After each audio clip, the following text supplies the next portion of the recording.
नमस्कार साथियों, ज्ञानेश्वर गौतम ऑफिशियल में आपका स्वागत है। कल मैंने चर्चा की थी कि पूर्वी चंपारण लोकसभा चुनाव को लेकर विस्तृत जानकारी हम लोग आपस में शेयर करेंगे। पूर्वी चंपारण अब जो चुनाव का समय नजदीक आ रहा है, त्यों त्यों तापमान भी धीरे धीरे घट और बढ़ रहा है। घटना बढ़ना इसलिए कि अभी लोगों का मिलना जुलना, कुछ भारतीय जनता पार्टी से लोग निकल के महागठबंधन की तरफ जा रहे हैं, कुछ महागठबंधन से निकल के भारतीय जनता पार्टी की तरफ आ रहे हैं। तो ये प्रक्रिया अभी चल रही है और चुनाव में ये इस तरह की प्रतिक्रियाएं जो होती रहती हैं, इस तरह की क्रियाएं होती रहती हैं। जिनका मंसूबा जहां नहीं फला फूला, वो दल छोड़ के दूसरे दल में जाते हैं। तो पूर्वी चंपारण पे चर्चा करने के पहले एक चीज मैं आपको बता दूं कि पूर्वी चंपारण की कुल जनसंख्या 50,99,371 है। ये कुल जनसंख्या है। और वोटर्स हमारे यहाँ जो इलेक्ट्रल रोल है, इसमें 2024 में जो चुनाव अभी होने जा रहा है, इसमें 17,90,761 लोग, 61 मतदाता अपने मतों का प्रयोग करने के लिए योग्य बताए गए हैं। 17,90,000 ये पिछले साल की तुलना में, पिछले 2019 की तुलना में कुछ बढ़ा हुआ है। हमको लगता है शायद 7 या 8% का इजाफा इसमें हुआ है। मतलब 7 से 8% जो वोटर्स हैं वो नए वोटर हैं जो पहली बार मतदान करेंगे। इसमें लगभग 9,40,101 पुरुष मतदाता हैं और 8,50,639 जो है वो महिला मतदाता है। आपको हम विधानसभा वाइज भी बताना चाहेंगे कि हरसिद्धि विधानसभा जो है, हरसिद्धि विधानसभा में 2,80,319 मत हैं।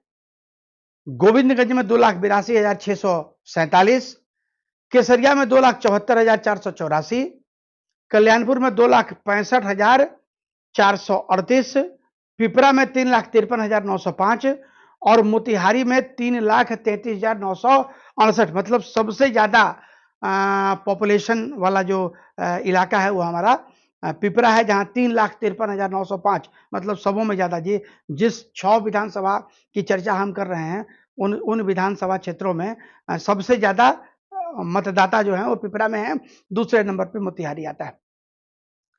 तो ये हो गया इसका। चूंकि आपको बता दें कि पूर्वी चंपारण में करीब करीब 27 ब्लॉक हैं, मोतिहारी को मिला दिए तो 28 ब्लॉक होंगे और 1344 गांव है। लेकिन ये 12 विधानसभा की स्थिति है।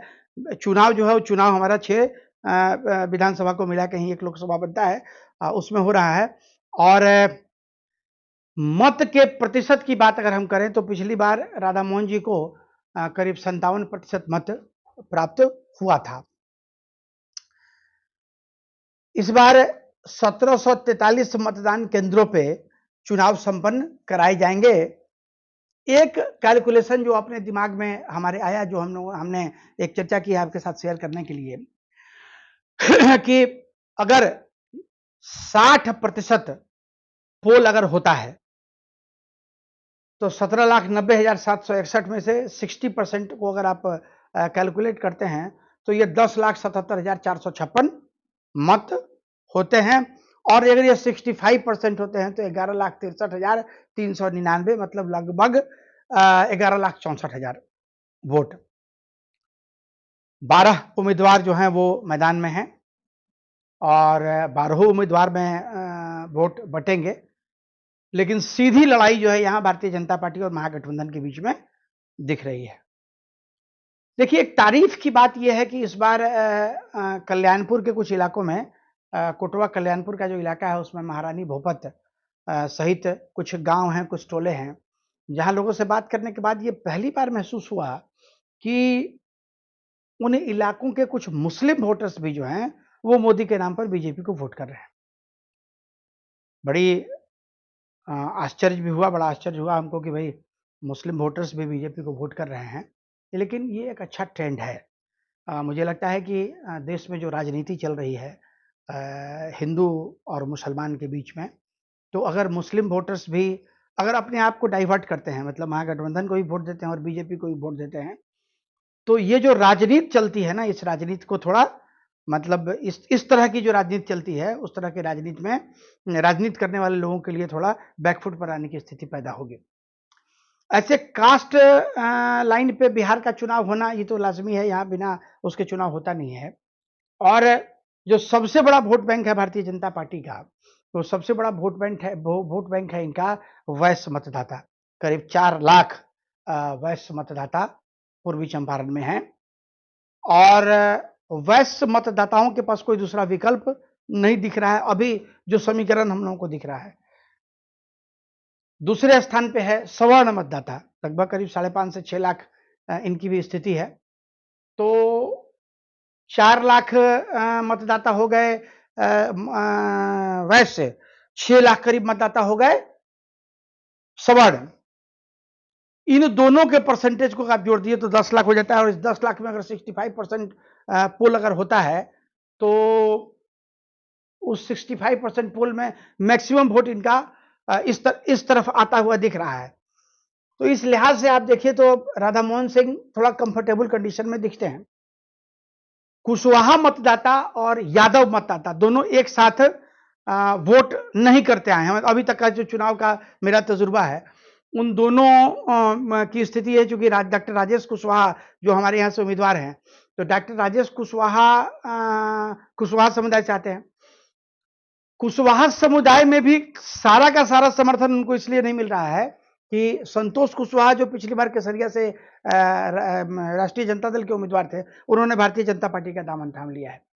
बड़े चेहरे में अगर आप देखिए तो सम्राट चौधरी जो भारतीय जनता पार्टी के डिप्टी प्राइम मिनिस्टर हैं और भारतीय जनता पार्टी के अध्यक्ष भी हैं, वो भी कुशवाहा समुदाय से आते हैं। उपेंद्र कुशवाहा के साथ जो इनका गठबंधन है वो भी कुशवाहा समुदाय से आते हैं। तो ये मान लेना कि सारा कुशवाहा मत डॉक्टर राजेश कुशवाहा की तरफ चला जाएगा, ऐसा नहीं है।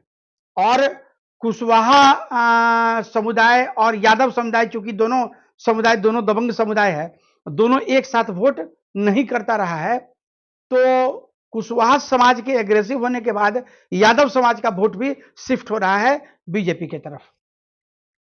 तो कुल मिला के अगर देखा जाए तो मुस्लिम मतदाताओं का 90% वोट, कुशवाहा मतदाताओं का भी 70% वोट।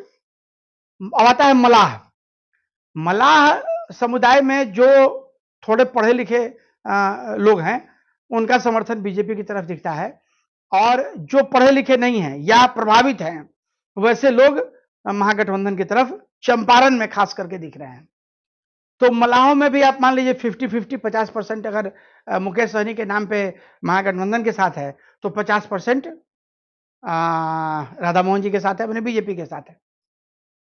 अब आ जाइए दलित वोटर पे।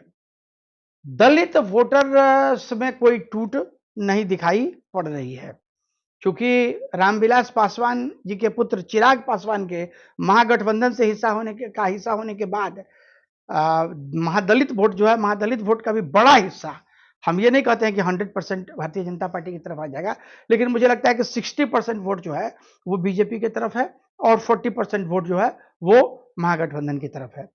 तो कास्ट लाइन पे, कास्ट इक्वेशन पे भी अगर हम देखेंगे तो यहाँ राधा मोहन जी की जीत पक्की दिखती है। और अनुमान के हिसाब से अगर देखा जाए तो मैक्सिमम ज्यादा से ज्यादा वोट अगर महागठबंधन के हिस्से में आएगा तो वो वोट 3 लाख से 3 से 3.5 लाख के करीब में हो सकता है। उससे ज्यादा वोट, उससे नीचे हो सकता है, उससे ज्यादा वोट होने की संभावना नहीं है। जबकि राधा मोहन सिंह मैंने भारतीय जनता पार्टी जो है, भारतीय जनता पार्टी को लगभग 6-6.5 लाख वोट मिलने चाहिए। सवर्ण मतदाताओं के पास कोई दूसरा विकल्प नहीं है, क्योंकि सवर्ण मतदाता महागठबंधन में अगर डॉक्टर राजेश कुशवाहा उम्मीदवार नहीं होते, मैं सवर्ण वोटों में भी 100% वोटों की बात नहीं कर रहा हूं, लेकिन इसमें अगर टूट होगी भी तो मैक्सिमम 10% की, उससे ज्यादा टूट नहीं होनी है। तो कुल मिला के पलड़ा जो है यहां भारतीय जनता पार्टी का भारी दिख रहा है और एज्यूम किया जा सकता है कि राधा मोहन सिंह जो कि भारतीय जनता पार्टी के उम्मीदवार हैं, काफी कद्दावर नेता हैं, वो चुनाव बहुत ही साफ सुथरे तरीके से निकाल रहे हैं। मैंने कोई बहुत ज्यादा कॉन्टेस्ट की स्थिति नहीं दिख रही है।